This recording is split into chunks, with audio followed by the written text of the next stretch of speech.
अस्सलाम वालेकुम। सबसे पहले तो आप लोगों के साथ इज़हार अफ़सोस है, मेरी तरफ़ से, मेरी पूरी टीम की तरफ से आप लोगों के साथ इज़हार अफ़सोस है। हमारी कोशिश होती है कि मज़लूम की आवाज़ बने, हम आपके दुख में बराबर के शरीक हैं। ये जिस दिन वक़ूआ हुआ है उस दिन मैं और मेरी वालदा और मेरे वालिद हम लाहौर थे। मेरे वालिद जो है वो सियालकोट से लाहौर आए हुए थे और मैं पिछले 5 दिनों से गाड़ी के सिलसिले में लाहौर था। मेरी वालदा एक दिन पहले बरीरा की ही दवाई लेके, मेडिसिन लेके कसूर से आती हैं और उसकी, क्योंकि उसको डिप्रेस्ड होती है, टेंशन होती है और उसकी प्रिस्क्रिप्शन के ऊपर बाकायदा मेंशन भी है, वो एविडेंस एज एविडेंस दिया हुआ है हमने। वो उसकी दवाई लेके आती है। अगले दिन रात को मेरी इनसे बात होती है मेरी वालदा से कि आप ऐसा करें, किसी एक को साथ लेती हैं या आप अकेले ना आइएगा, क्योंकि लोकल सफ़र करना, आपने काफ़ी अर्से बाद लोकल सफ़र करना तो नहीं होगा। होता ये है कि वो बरीरा से कहती हैं कि भी तुम मेरे साथ चलो। बरीरा कहती है मुझसे लोकल सफ़र नहीं होगा, मैंने नहीं जाना।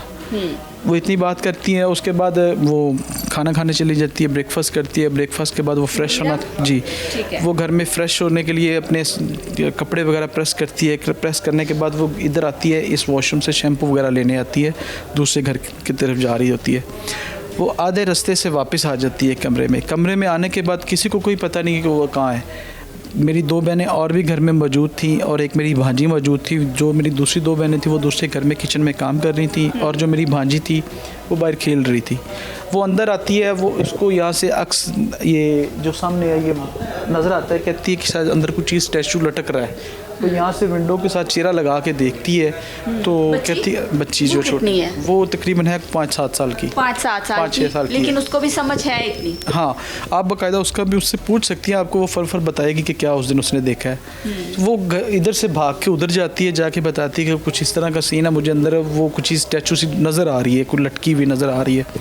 वो जैसे ही उनको बताती है, उधर से मेरी बहन आती है भाग के इधर, तो वो देखती है कि वो बरीरा यहाँ पे लटकी हुई होती है। उसके बाद फिर वो जो होते हैं वो मेरे बहनों को कॉल करती है मेरी बहन।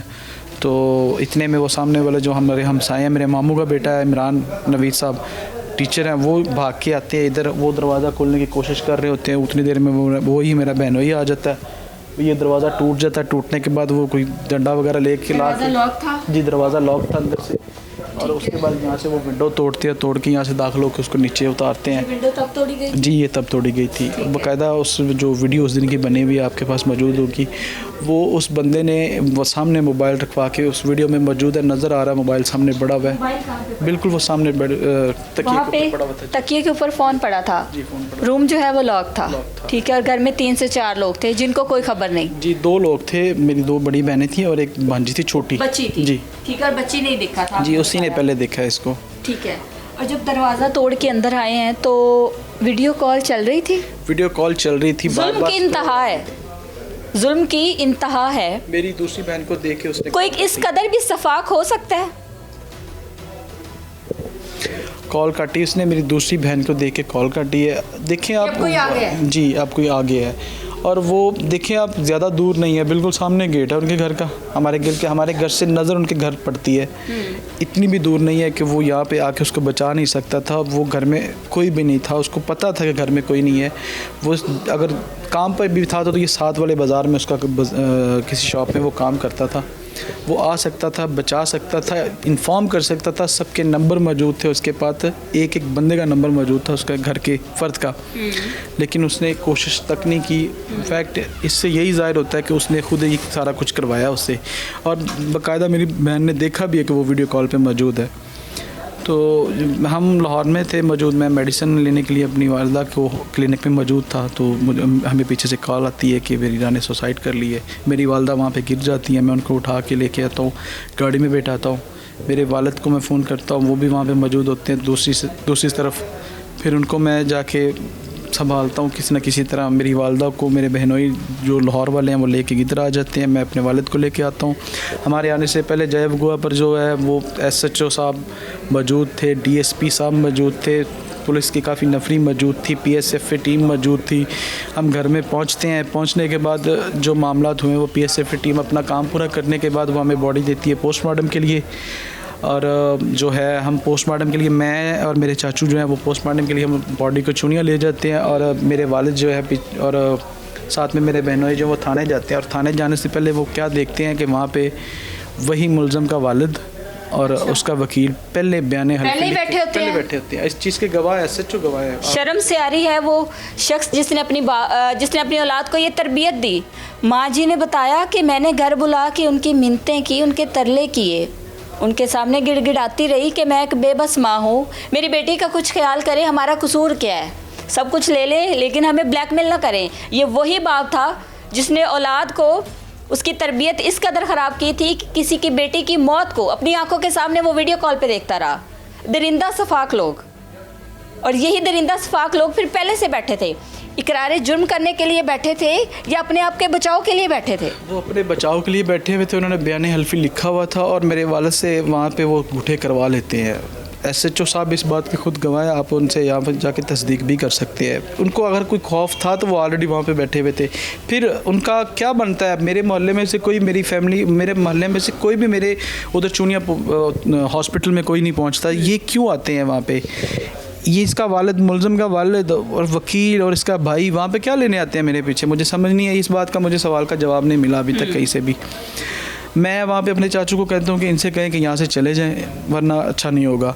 तो मेरे चाचू उनसे कहते हैं, बड़े इल्तमास करते हैं कि भाई आप लोग यहाँ से चले जाएं, ये ना हो कि शफ़क़त इस टाइम उसकी तबीयत नहीं ठीक।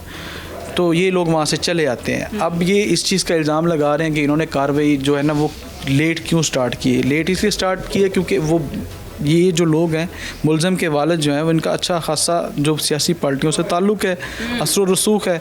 इन्होंने दबाव डाला हुआ था और बहुत ज़्यादा डाला हुआ था। अगर कोई सियासी पार्टी भी इस मामलात में पड़ती है तो ये बायसे शर्मिंदगी की बात है। बेटियां साझी होती हैं और किसी की बेटी को इस कदर ज़हनी दबाव में रखा गया, इस कदर टॉर्चर किया गया, और क्या क्या चीज़ें थी मैं वो सवालात नहीं पूछूंगी। उस भाई के लिए क्या तकलीफ़ दा बात होगी कि मैं उससे पूछूं कि क्या वीडियोस थी, क्या वो चीज़ें थी। मेरा ज़मीर इजाज़त नहीं देता कि मैं उस बेबस भाई से पूछूं जो अब इंसाफ का तलबगार है और दर बदर है। पुलिस ने भी नहीं कोई सुनी। FIR 3 दिन बाद हुई, इतना टाइम क्यों लगा? क्योंकि वो असर व रसूख वाले लोग हैं और हमारी FIR को रोक दिया गया था। मैंने बड़ी कोशिश की है, मैं FIR करवाने के लिए मैं दर बदर के ठोकरें खाता रहा हूँ। मैं DPO साहब के सामने उनकी खुली कचहरी में पेश होता हूँ, अपना वहाँ पे मौक़िफ़ पेश करता हूँ। फिर जाके SHO साहब को उनकी कॉल आती है, DSP साहब की, फिर जाके मेरी DPO साहब की, तो मेरी FIR होती है। उसके बाद अभी तो हमारे साथ बहुत तावन कर रहे हैं, SHO साहब बहुत अच्छा तावन कर रहे हैं, DPO साहब बहुत अच्छा हमारी उन्हें दादरसी की है। SHO साहब वो ख़ुद इस केस को हैंडल कर रहे हैं, अदरीस चदर साहब, और जो अभी जो है उनका रिमांड भी लिया जा चुका है। उसका मेडिकल रिपोर्ट के लिए मंडे को लेके जाया जा रहा है। बाकी अभी केस जो है वो टोटली स्मूथ चल रहा है।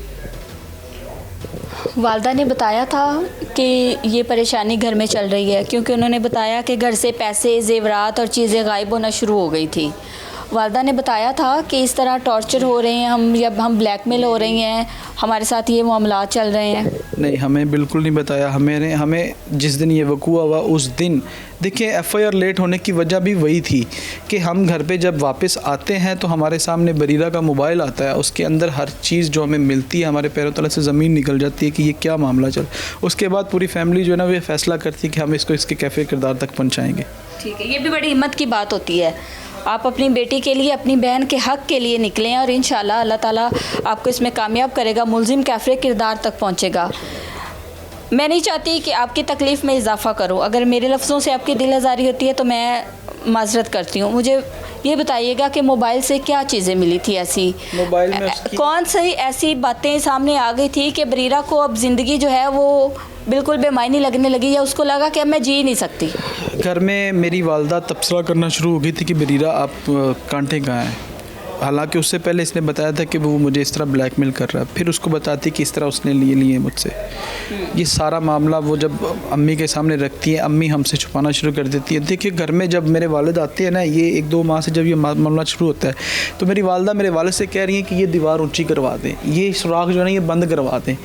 तो मेरे वालिद उसको उस नज़रिए से देख रहे होते हैं कि यार करवा दूँगा, क्या हो गया, क्या ज़रूरत है, अभी ज़रूरत तो नहीं है। लेकिन उनको ये नहीं पता था कि पीछे इसकी वजह क्या है। वजह क्या है? जी, मेरी वालदा को पता था, और वो उनकी मिन्नतें पीछे से करती रही हैं, समझाती रही हैं उनको, तरफ से उन्होंने मामलात को हल करने की पूरी कोशिश की है कि आप तक बात ना पहुंचे, क्योंकि एक भाई के लिए, आप एक बाप के लिए जो है ये बात बड़ी तकलीफ तो होती है, गैरत का मामला होता है ना, बेटियों के मामलात नहीं किए जाते, माएँ भी नहीं कर सकती, और फिर उसके अलावा ये मुआशरा ये तो किसी को जीने ही नहीं देता।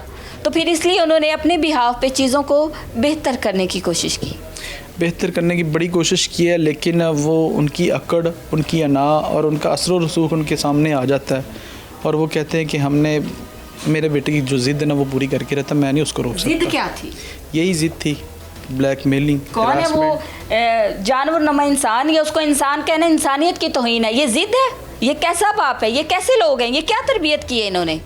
जिद? आपके बेटे की एक क्या जिद थी कि वो एक बेटी की जान ले गई? मुझे तो समझ नहीं आती। अना, जिद, आपकी जिद और अना की वजह से किसी की बहन बेटी ने खुद को ख़त्म कर लिया। डूब मरने का मुकाम है आप लोगों के लिए। मेरी उस बहन से मेरे वालिद का बड़ा प्यार था, मेरा बड़ा प्यार था। वो इतनी इंटेलिजेंट थी कि उसके मैट्रिक में 1060 नंबर हैं, उसके फर्स्ट ईयर में 485 नंबर हैं, उसकी ड्राइंग बहुत अच्छी थी। फर्स्ट ट्राई में उसने ड्राइविंग टेस्ट पास किया है। इसी 25 रमज़ान को मेरी फैमिली, मेरी वही बहन उम्रे पे जा रही है, और उनके इल्ज़ामात आप सुने ना तो आप, जी उम्रे पे जा रही थी, मेरी पूरी फैमिली जा रही थी, मेरी वालदा, मेरे वालिद, मेरी ये बहन, मेरी दूसरी बहन है, वो उम्रे पे जा रही थी।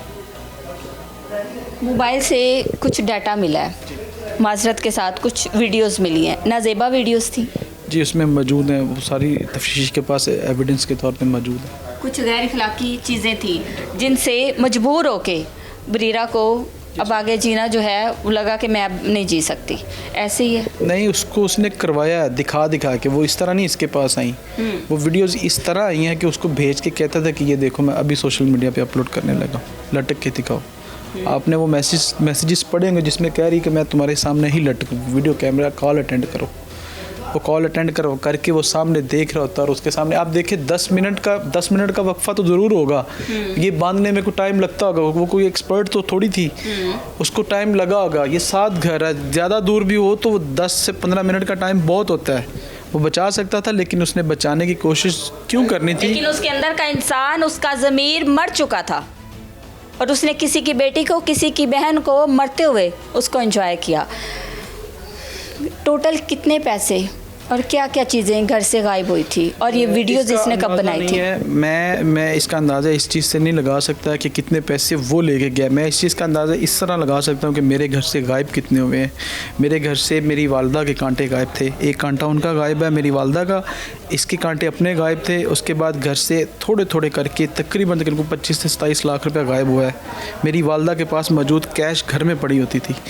कोई ये अगर कहे ना कि घर में कौन रखता है, तो मेरी वालदा रखती हैं, उनके पास कैश ना, वो बीमार हो जाती हैं, उनका शौक़ है अपने पास रखना, तो वो उन्होंने अपने पास रखी हुई थी कैश। उम्रे के भी पैसे उनके पास अभी भी मौजूद होंगे, तकरीबन कुछ 10, 11, 12 लाख रुपया बनता, वो उनके पास अभी भी मौजूद होगा। पुलिस के ताउन की बात करें तो पुलिस का ताउन ठीक है अब? जी बेहतरीन है। FIR हो गई है? जी FIR हो चुकी है, थाना इलाहाबाद ये जो है जी। मुलजिम अरेस्ट हो गया है? जी मुलजिम अरेस्ट हो चुका है, और DPO साहब ने एक्शन लिया था। DPO साहब ने हमारी दादरसी की है। मीडिया ट्रायल्स के बाद बच्चे का मेडिकल हुआ है? मेडिकल भी हुआ है उसका, और उसका DNA टेस्ट भी हुआ है, और इसको जो है ना मुलजिम का रिमांड भी लिया जा चुका है। उसको ये क्या कहते हैं मेडिकल के लिए और DNA के लिए मंडे को लाहौर लेके जाया जा रहा है, और उसका इस टाइम रिमांड भी हो रहा है। यहाँ पर एक शॉर्ट ब्रेक लेंगे।